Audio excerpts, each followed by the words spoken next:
Hello students, अब आप लोगों को देखिए, ये जो मैं अभी आप लोगों को पढ़ाने वाली हूँ वो यूनिट 5 का कंटेंट है। क्योंकि जब तक आप लोग पूरी तरह से टरबाइन नहीं सीखेंगे आप लोग पंप नहीं समझ पाएंगे कि पंप कैसे मतलब सीखा जाता है। और पंप जो है वो यूनिट 4 में दिया हुआ है। तो पहले आप टरबाइन यानी यूनिट 5 का सीखिए, पूरा सीख लीजिए। पहले मैं टरबाइन बताऊंगी, फिर मैं पंप बताऊंगी और फिर आरवीएफ का जो बचा हुआ पार्ट है उसको हम लोग सीखेंगे। ठीक है, तो टरबाइन जो होता है वो एक हाइड्रोलिक मशीन होता है।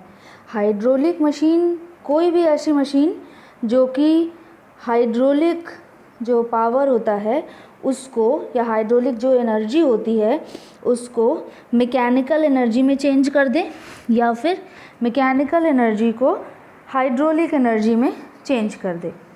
ठीक, कोई भी ऐसी मशीन को हम लोग हाइड्रोलिक मशीन बोलते हैं। मैं फिर से बता दूं, हाइड्रोलिक मशीन क्या काम करती है? जो हाइड्रोलिक पावर होता है उसको वो चेंज करती है मैकेनिकल पावर, या हाइड्रोलिक एनर्जी को मैकेनिकल एनर्जी में चेंज करती है। अब यही मैकेनिकल एनर्जी बाद में कन्वर्ट होती है किस में? इलेक्ट्रिकल एनर्जी में। ठीक, या फिर मैकेनिकल एनर्जी को हाइड्रोलिक एनर्जी में कन्वर्ट करे। ये दोनों ही जो काम है करने वाली कोई ऐसी मशीन है, अगर कोई भी इन दोनों में से कोई भी काम करती है वो मशीन, तो उसे हम लोग हाइड्रोलिक मशीन बोलते हैं। मतलब हाइड्रोलिक मशीन जो है वो हाइड्रोलिक पावर को मैकेनिकल पावर में, या फिर मैकेनिकल पावर को हाइड्रोलिक पावर में कन्वर्ट कर सकती है। अब हाइड्रोलिक पावर क्या चीज़ है? हाइड्रोलिक मतलब, हाइड्रो मतलब कोई भी वाटर या कोई भी लिक्विड के थ्रू जो एनर्जी मिलती है उसे हम लोग हाइड्रोलिक एनर्जी कहते हैं। अब देखिए, मान लीजिए किसी हाइट पर सपोज़ कोई डैम है, उसमें वाटर फिल है। जैसे देखें, कोई ऐसे डैम है कुछ हाइट पे, इसमें कुछ हाइट पे है, इसमें कुछ वाटर फिल है। तो यही हाइट ऑफ वाटर जब यहाँ से मान लीजिए आप इसमें छेद कर देते हैं तो वाटर बड़ी तेज़ी से यहाँ से निकलता है। तो मतलब ये जो यहाँ से जो वाटर निकल रहा है इसके पास जो एनर्जी होगी, यहाँ पे इस एनर्जी को हम लोग हाइड्रोलिक एनर्जी बोलते हैं। ये हाइड्रोलिक एनर्जी काइनेटिक एनर्जी भी हो सकती है, प्रेशर एनर्जी भी हो सकती है, किसी भी फॉर्म में हो सकती है। ठीक, तो वाटर के थ्रू जो एनर्जी होती है उसे हम लोग बोलते हैं हाइड्रोलिक एनर्जी। हाइड्रोलिक एनर्जी हो गया।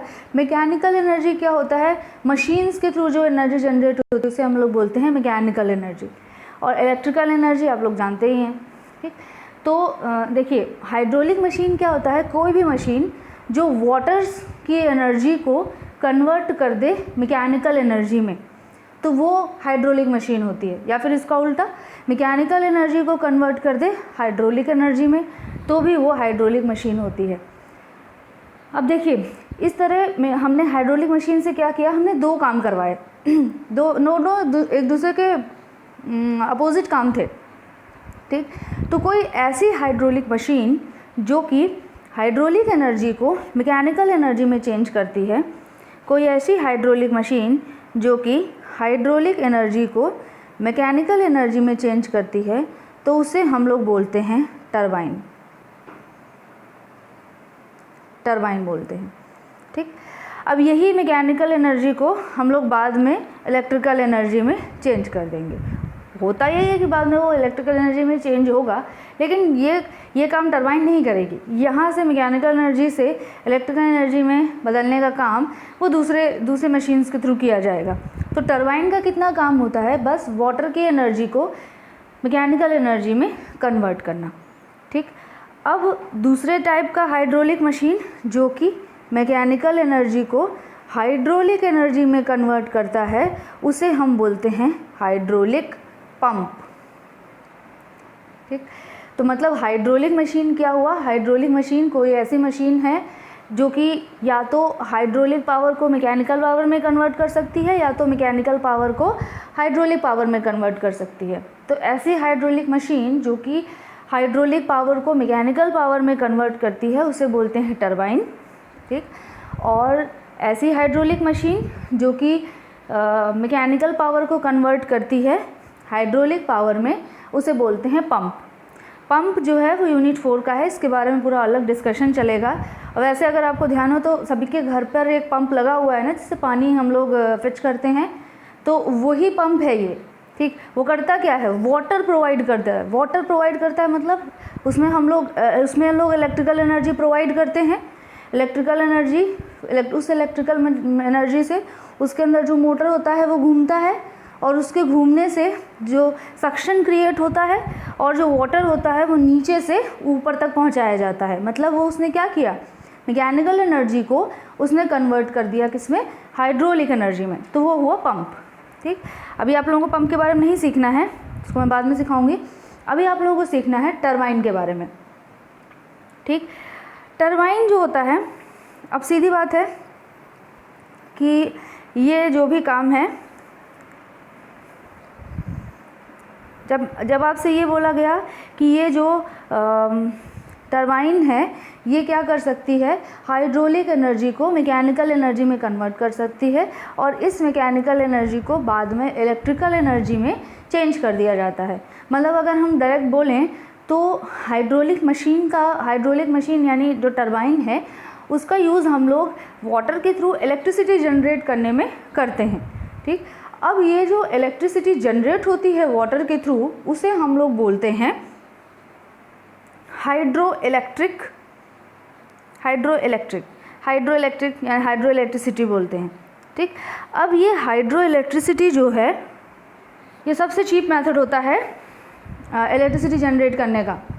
तो इलेक्ट्रिसिटी बाकी अदर मेथड के कंपैरिजन में सबसे सस्ता मेथड होता है, क्योंकि देखिए इसमें वाटर का यूज़ हो रहा है, वाटर को हमें कहीं से मतलब परचेज़ करने की ज़रूरत नहीं पड़ती है।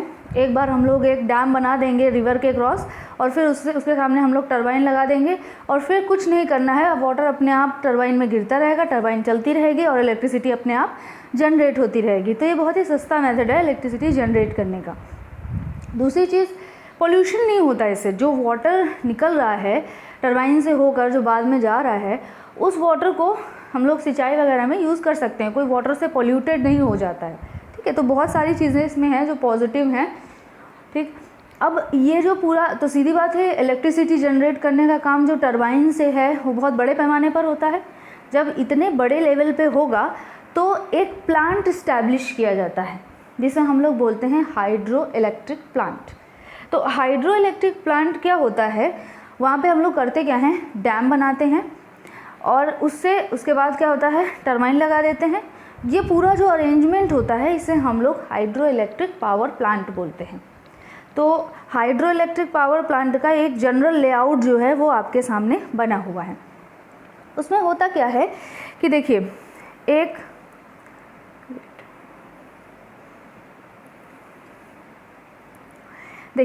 ये जो पार्ट है ये डैम है, इसमें क्या है, यहाँ पर ऐसे ऐसे वाटर फिल है, ठीक। अब यहाँ पे जो वाटर है वो क्या होगा, ये एक पाइप लगा हुआ है, इस पाइप के थ्रू, इस पाइप को बोलते हैं, ये जो स्ट्रक्चर ये है डैम, इसमें वाटर फिल है, ठीक। दूसरा जो स्ट्रक्चर है ये है पेनस्टॉक, जो एक बड़ा सा पाइप बना होता है, इसे पेनस्टॉक बोलते हैं। इसके बाद यहाँ पर ये लगा हुआ है टरबाइन। ऐसे अभी तो ये कोई भी टरबाइन एक लगा दिया गया है, अभी आप टरबाइन के टाइप पढ़ेंगे तब आपको पता चलेगा यहाँ पे हमने कौन सा टरबाइन यूज़ किया है, ठीक। वैसे तो यहाँ पर कोई भी टरबाइन लगा होगा। अब होगा क्या कि वाटर यहाँ से आया, पेनस्टॉक से होकर गया, टरबाइन को टकराया, और टरबाइन को क्या किया इसने, ऐसे रोटेट कर दिया। जब ये टरबाइन को रोटेट कर ले गया तो अब देखिए होता क्या है, मान लीजिए ये टरबाइन है, ये ऐसे जो है यहाँ पर ऐसे टरबाइन यहाँ पर ऐसे ऐसे लगा हुआ है, ये टरबाइन है। अब ये क्या हुआ है, वाटर यहाँ से पड़ा और टरबाइन ऐसे ऐसे घूमने लगा। टरबाइन ऐसे घूमने लगा तो इसके पीछे एक रॉड लगी होती है, वो रॉड भी क्या होती है, ऐसे ऐसे घूमने लगती है। जब रॉड घूमने लगती है तो इस घूमती हुई रॉड से हम क्या कर सकते हैं, ये मैकेनिकल एनर्जी में कन्वर्ट हो गया। ये रॉड घूम रही है मीन्स मैकेनिकल एनर्जी में कन्वर्ट हो गया। हाइड्रो इलेक्ट्रिक जो हाइड्रोलिक पावर है वो मैकेनिकल एनर्जी में कन्वर्ट हो गया। अब इस मैकेनिकल एनर्जी को आगे हम लोग इलेक्ट्रिकल एनर्जी जनरेट करने के लिए हम लोग यूज़ कर सकते हैं, ठीक है। अब देखिए इसके बारे में कुछ जानते हैं देखिए डैम का क्या काम होता है, डैम का काम मेनली क्या होता है, रिवर के क्रॉस में बना दिया जाता है और इसका जो काम होता है वो रिवर वाटर को स्टोर करने के लिए होता है। दूसरा जो है वो है पेनस्टॉक। पेनस्टॉक ये एक पाइप है जो कि काफ़ी मोटा पाइप होता है और ये किस मटेरियल का बनता है, स्टील का बनता है और रेनफोर्स्ड कंक्रीट का बनता है। इसका काम क्या होता है, ये जो है डैम से वाटर को ले जाके टरबाइन में डालता है। ठीक, अब देखिए, अब पेनस्टॉक अगर आपको बहुत पहले ध्यान हो तो मैंने कुछ चीज़ें आपको बताई हुई थी। एक वर्ड होगा सर्ज टैंक, अगर ध्यान हो तो सर्ज टैंक क्या होता है, सर्ज टैंक एक ऐसा टैंक होता है जो कि बहुत ज़्यादा जब प्रेशर जनरेट हो जाता है तब वाटर हैमरिंग इफ़ेक्ट को रोकने के लिए यूज़ किया जाता है। और ये कहाँ यूज़ किया जाता है, ये यहीं पर यूज़ किया जाता है पेनस्टॉक में। देखिए होता क्या है, पेनस्टॉक क्या है, एक पाइप है। अब अगर क्या हुआ, यहाँ पर ये जो अरेंजमेंट है, सपोज़ हमने ये वाटर जा रहा था, यहाँ पर ऐसे जा रहा था, यहाँ पर कोई अरेंजमेंट है जिससे हम वाटर को रोक सकते हैं, यहाँ पर कोई अरेंजमेंट है जिससे हम लोग वाटर को रोक सकते हैं। अब हमने किया क्या, वाटर जा रहा था और हमने यहाँ पर अचानक से वाटर को क्या कर दिया, बंद कर दिया। जब अचानक से वाटर को बंद कर दिया और ये पाइप जो है वो पूरा फिल है, और ऐसा नहीं है कि बहुत छोटा सा पाइप होता है, बहुत लंबी दूरी का पाइप होता है।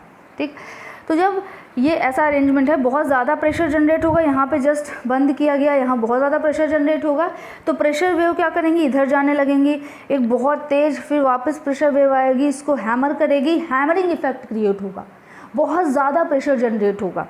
जब बहुत ज़्यादा प्रेशर जनरेट होगा तो इसकी वजह से क्या होगा, ये जो पेनस्टॉक है वो क्या हो जाएगा, फट जाएगा। इस चीज़ को रोकने के लिए हम लोग करते क्या हैं कि यहाँ पे जो वाटर, ये जो बंद करने का ये जो अरेंजमेंट है, इसके पास ही हम लोग ऐसे करके यहाँ पर एक टैंक प्रोवाइड कर देते हैं, टैंक प्रोवाइड कर देते हैं। ठीक, खाली होता है। अब होगा क्या कि जैसे ही ये वाटर यहाँ से ऐसे बंद किया जाएगा, यहाँ पे क्या होगा, तुरंत जो वाटर पीछे लौट रहा है वो पीछे पेनस्टॉक में पीछे ना जाके यहीं पर ऐसे ऊपर हाइट इंक्रीज़ कर देगा अपनी।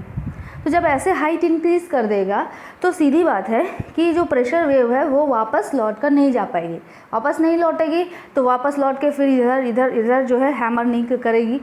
तो इसलिए हम लोग यहाँ पर इसी पेनस्टॉक में हम लोग ये सर्ज टैंक भी बनाते हैं। तो मतलब सर्ज टैंक का क्या काम होता है कि वो मेनली यूज़ होता है वाटर हैमरिंग इफ़ेक्ट को ख़त्म करने के लिए। ठीक, अब ज़रा बात करते हैं ये पार्ट की, इधर और थोड़ा सा ये वाला। ठीक है, अब देखिए ये जो पार्ट है ये है हमारा नोज़ल। नोज़ल क्या होता है, यहाँ देखिए ऐसे बनाते हैं, ये पेनस्टॉक है, इसका डाया कुछ है, सपोज़ कैपिटल डी है। ठीक, यहाँ से वाटर निकलेगा इस डाया से, तो ये जो डाया है स्मॉल डी डाया है, इसका हम लोग क्या करते हैं, धीरे धीरे क्या कर देते हैं, डाया कम कर देते हैं। तो ये जो अरेंजमेंट होता है इसे हम लोग बोलते हैं नोज़ल। ठीक, नोज़ल का काम मैंने इससे पहले भी आप लोगों को बताया हुआ है, लेकिन फिर भी एक बार फिर से सुन लीजिए कि नोज़ल क्या होता है। ज़्यादा डाया पे कोई क्यू चल रहा है, तो वेलोसिटी सपोज़ v है, तो अगर हमने क्या किया, डाया को कम कर दिया, क्रॉस सेक्शनल एरिया कम हो गया, लेकिन अभी भी क्यू वही चल रहा है, तो यानी वेलोसिटी बढ़ जाएगी। जब वेलोसिटी बढ़ जाएगी तो ये बढ़ी हुई वेलोसिटी के साथ इसको ऐसे अटैक करेगा तो इसे पुश करेगा, पीछे की साइड पुश करेगा, ये इसके अबाउट रोटेट हो सकता है, तो क्या होने लगेगा, ये ऐसे जाएगा। जैसे ही ये वाला जो पार्ट है ये हट के आगे जाएगा, तब तक ये वाला पार्ट इसकी जगह पर आ चुका होगा। ठीक, तो इस तरह क्या हो जाता है, ये कंटिन्यूसली रोटेट होता रहता है, ये टरबाइन हमारा रोटेट होता रहता है। ये काम है हमारा नोज़ल का। ठीक है, और ये जो टरबाइन हमने यहाँ पर यूज़ किया है, ये यहाँ ऐसा कोई ज़रूरी नहीं है कि यही टरबाइन हो, बहुत अलग अलग तरीके की टरबाइन लगाई जा सकती हैं। यहाँ पर हमने एक स्पेशल टाइप का टरबाइन यूज़ किया, कौन सा है वो धीरे धीरे समझेंगे आप लोग।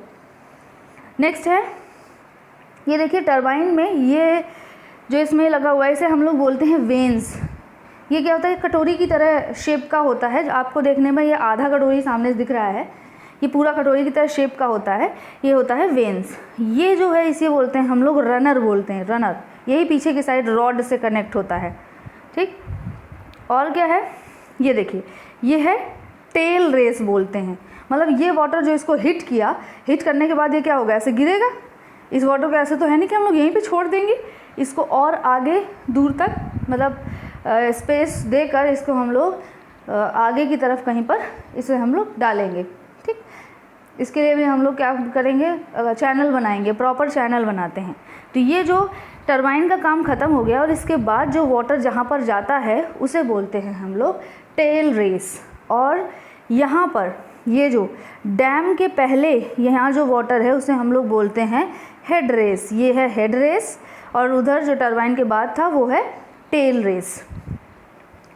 ठीक, तो अगर आपसे ये बोला जाता है कि आपको जनरल लेआउट बनाना है हाइड्रो इलेक्ट्रिक पावर प्लांट का, तो आपको ये डायग्राम बनाना होगा और इसको एक्सप्लेन करना होगा। और ये बहुत इजी होता है, but one of the important topic है जो सबसे ज़्यादा पूछा जाता है। ठीक, अब देखिए, अब बात करते हैं कुछ तरीके के हेड्स की। कौन कौन से हेड अवेलेबल हैं। हेड अवेलेबल है, इसी के टर्म को हम लोग एनर्जी भी बोलते हैं। हेड जो होते हैं उसी को हम लोग टोटल हेड बात करते हैं, तो 3 हेड का समेशन होता है, वही सब चीज़ें, तो यहाँ पर भी हेड होता है। तो सबसे पहले हम बात करते हैं ग्रॉस हेड की। तो देखिए ग्रॉस हेड क्या होता है, ये देखिए ये क्या है, ये है हेड रेस है, और ये क्या होता है, ये होता है टेल रेस। तो हेड रेस से टेल रेस के बीच का जो हेड अवेलेबल होता है उसे हम लोग बोलते हैं ग्रॉस हेड, और उसे इंडिकेट किससे करते हैं, HG से। ठीक, तो यानी ग्रॉस हेड क्या होता है कि टेल रेस को हम बेस माने और उससे ऊपर देखें कि हेड रेस कहाँ पर है, वो जो हाइट शो करेगा उसे हम लोग ग्रॉस हेड बोलते हैं। ठीक, अब जैसे जैसे ये जो ग्रॉस हेड है, अब जैसे जैसे वाटर क्या होगा इससे ऐसे ट्रेवल करेगा, तो कौन कौन से लॉसेस सामने आएंगे। सबसे पहला जो लॉस सामने आएगा वो क्या होगा, due to entrance in penstock, due to entrance in pipe, ये एक लॉस सामने आएगा।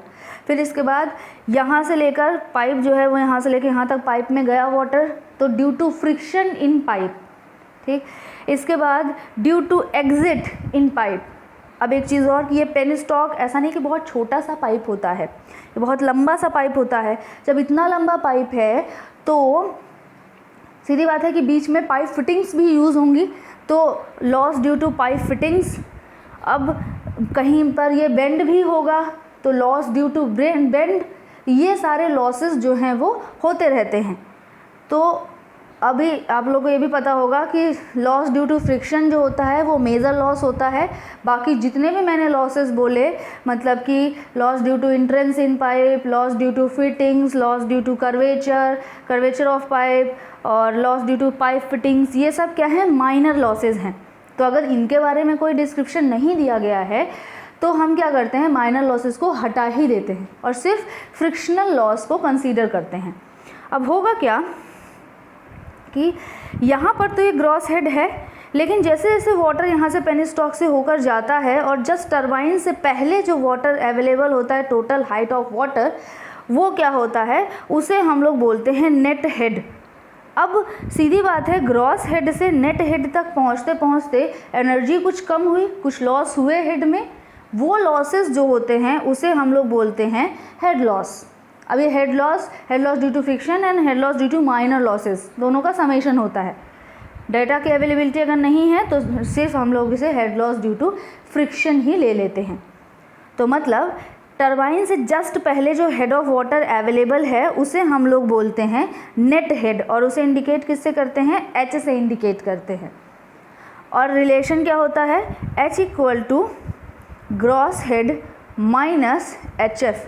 मतलब अगर हमें नेट हेड चाहिए तो हमें ग्रॉस हेड में से हेड लॉसेस को माइनस कर देना है। अब हेड लॉस का फॉर्मूला आप लोगों को पता ही होगा। वो फॉर्मूला क्या होता है, 4FL V² divide by 2GD। F क्या है, कोफिशिएंट ऑफ फ्रिक्शन है, L क्या है, लेंथ ऑफ पेनिस्टॉक है, V क्या है, velocity of water in penstock, G आपको पता है, D क्या है, डाया ऑफ पाइप।